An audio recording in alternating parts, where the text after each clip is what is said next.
Now we're going to talk about the common phonological processes that happen in children's speech.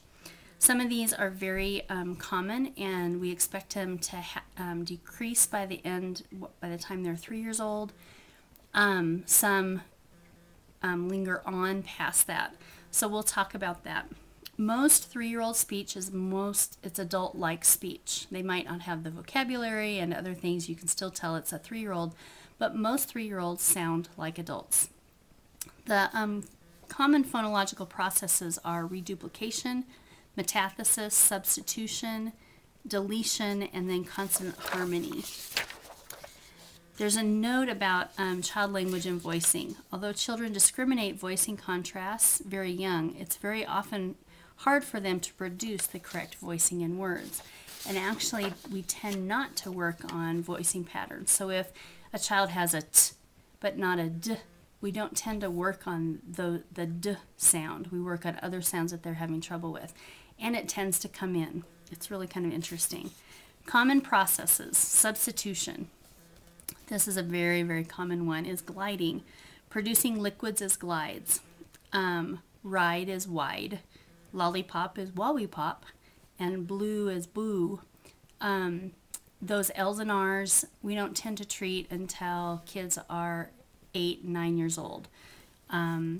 Another common process is stopping, producing fricatives and affricates as stops, often seen in the same place of articulation. So C is D, zebra is debois. Excuse me. So what about sounds for which there is no stop in that place of articulation? V, f, v, sh, j. They do some different things. For v, they tend to make it a d. They put it as close as they can to those processes.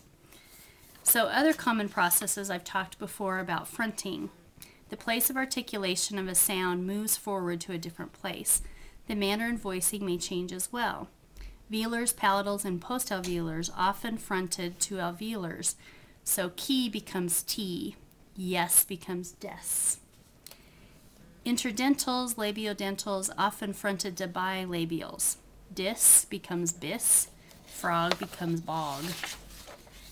Other common processes are substitution, like denasalization. Nasals are replaced by oral stops. Mine is bide. Night is dite. Vocalization also is another substitution. Its liquids, usually dark L, are produced as vowels. Table, school, instead of doing the O sound, that dark L sound. Other common processes are deletion, like syllable deletion. Usually retain the strong stress syllables, and they delete the weak unstressed syllables, like kangaroo. Kangaroo becomes woo. Syllables in the final position are often maintained as well. Banana might be nana, or elephant, elpin, epin. There's cluster reduction or simplification. You tend to hear them say the first sound in the blend. Or they might, if it's a stop, they tend to stop it. So deletion of one or the two of the elements in the consonant cluster. So some deleted sounds tend to be s, and ul. So stop becomes top. Climb becomes chime. Spring becomes ping. That tends to be the common substitutions for those. Another one is consonant harmony.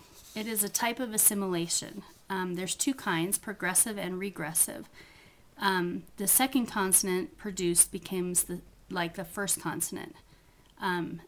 Duck becomes dud, or cup becomes cuck.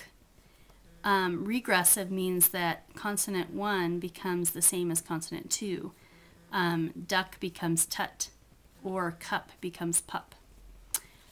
Often, only one or a few features of the consonants are matched, the voicing, the place, or the manner. Duck or dut. How would you decide if this child is fronting or is doing consonant harmony? You'd have to look at the place and where it's produced. So why do children use these processes? they need a way to get around the sound because they aren't able to correctly produce the target sound. Some sounds are harder to produce than others, like L's and R's. Immature vocal tracts can be a cause of that. Incorrect timing of articulators. You think about all the muscles and all the timing that has to happen for even the production of one sound. It is amazing that we can talk.